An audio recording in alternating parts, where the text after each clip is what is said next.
Aprobado na ng COMELEC ang social media accounts ng 29 na senatorial candidates at mahigit sa 80 party list groups, habang mahigit sa 21,000 na ang sinulatan ng komisyon para ipabaklas ang kanilang campaign materials na hindi nakasunod sa patakaran. Ang detalye sa Balitang Pambansa ni Patricia Lopez ng IBC 13.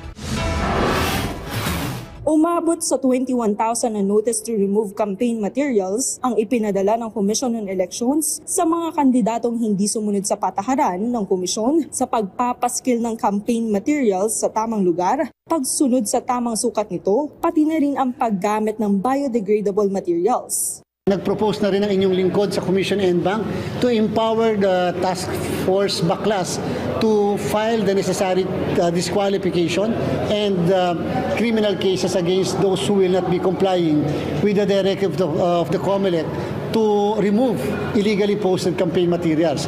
Bagamat hindi maaalis ng COMELEC ang mga campaign materials na nakalagay sa private properties, kabilang pa rin naman ito sa sinulatan ng poll body. Lalo pat kinakailangan pa rin nilang sundin ang patakaran sa pangangampanya. Hindi lang naman yung COMELEC rules ang nilalabag mo dyan. Ang nilalabag mo dyan yung law sa environment, environmental laws tayo. So ibig sabihin, pwede namin ipatanggal kapag kami ay other violations. At dahil maaari rin mangampanya sa pamamagitan ng social media platforms, inilabas na rin ng komisyon ang mga aprobadong online campaign platforms ng mga kumakandidato.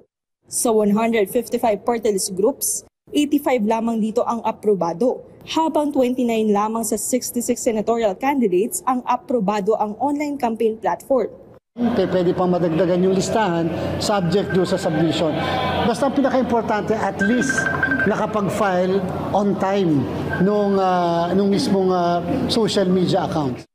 Binigyan din ng poll body na hindi na nila bubuksan pa muli ang pagpaparehistro ng mga social media platforms para sa pangangampanya ng mga tumatakbo sa national posisyon. Mula sa IBC 13, Patricia Lopez para sa Balitang Pambansa.